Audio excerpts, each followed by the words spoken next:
খালি তোর জন্য আজকের এই টিফিনটা দেখাতে হচ্ছে, কারণ আজকালকার এই টিফিন কেউ দেখে কেন? আরে প্রতিটা বাড়ি মা, মাসি, কাকিমা, বৌদি ডিপ্লোমা করা আছে। হ্যাঁ, তবুও ঠিক আছে, তবুও তোমার স্টাইলে কিভাবে বানানো যায় সেটাই দেখিয়ে দাও। আচ্ছা ঠিক আছে, চলো। প্রথমে এখানে 200 গ্রাম পনির নিয়ে নিলাম। পনিরটাকে ঠিক এরকম লম্বা লম্বা করে পিস করে কেটে নিচ্ছি। আমি পুরোটা নেব না, 4 পিস এখানে নিয়েছি, যেহেতু অল্প করেই বানাবো। গোলমরিচের গুঁড়ো আর লাল লঙ্কার গুঁড়ো মানে কাশ্মীর লঙ্কার গুঁড়ো, স্বাদ মতো লবণ দিয়ে এটাকে মিশিয়ে সাইড করে রাখলাম। একটা গামলার মধ্যে বেশ কিছুটা ময়দা, স্বাদ মতো লবণ আর অল্প অল্প জল দিয়ে এটা ডো মেখে নিচ্ছি। তোমরা চাইলে এখানে একটু সাদা তেলও দিতে পারো। আর এই আলুর স্টাফিংটা করেছিলাম আদা, রসুন, পেঁয়াজ দিয়ে ভালো করে কাই করে নিয়েছিলাম মশলাটাকে।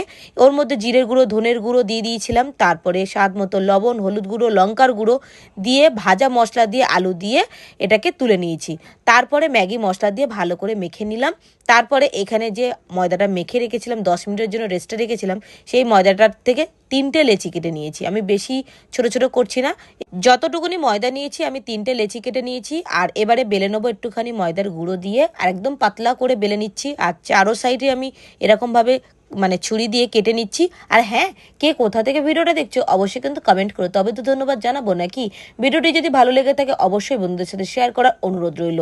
এদিকে দেখো, তোমাদের সাথে কথা বলতে বলতে আমি ভালোভাবে কেটে নিয়েছি, 4টে দিক একদম 4 কোণা করে নিয়েছি। নিয়ে এবারে আলু স্ট্যাপিংটা ঠিক সাইড দিয়েই কিন্তু আমি দেবো, যাতে এটা ফোল্ড করতে সুবিধা হয়। দেখো আমি কিভাবে ফোল্ড করছি। এবারে পুরো এর সাথে জয়েন্ট করে কিন্তু সেট করে মুড়ে নিতে হবে। যদি মনে হয় খুলে যাচ্ছে তাহলে অল্প একটু হাতে করে জল লাগিয়ে মানে আঙুলে জল লাগিয়ে এইভাবে একটু চেপে চেপে দেবে। সুন্দর করে আমি কিন্তু দেখো একদম ফিনিশিং করে নিচ্ছি, যাতে কোনো দিক থেকে না বেরিয়ে যায় বা কোনো দিক থেকে না ব্যাকা ট্যাকা না হয়। এবারে সিল করে নিয়েছি। আর ছুরিটা দিয়ে আমি কিভাবে কাটছি দেখতেই পাচ্ছ। আমি কিন্তু পুরোপুরি কাটছি না, একটু ওপরটা ফাঁকা রেখেছি যাতে পনিরটা বসানো যায়। পনিরটাকে এইভাবে বসিয়ে নিচ্ছি। আর দেখো আমি একটু পনিরটাকে কেটেও নেবো ছোট করে। পনিরটা বেশ বড় হয়ে গেছে, তাই একটুখানি আমি সাইড দিয়ে কেটে নিয়েছি। এবারে ঠিক এইভাবে এটাকে একটু চেপে রাখলাম। তারপরে এবারে রোলিং করব।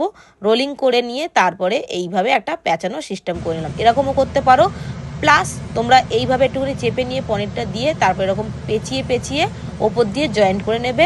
আর আমি মাঝখান দিয়ে যেহেতু 2টো পনির দিয়েছিলাম, তাই এটাকে ডিভাইড করে নিলাম, দিয়ে এই দেখো রেডি হয়ে গেল। এবারে গরম তেলে একদম ডিপ ফ্রাই করে ভেজে নিলেই রেডি হয়ে যাবে দারুণ টেস্টি বাচ্চাদের স্ন্যাক্সের আইটেম কিংবা সন্ধ্যেবেলার টিফিন। তোমরা এটা সস দিয়েও পরিবেশন করতে পারো কিংবা গরম গরমও খেতে পারো। এটা তোমরা এয়ার ফ্রায়ারেও করতে পারো।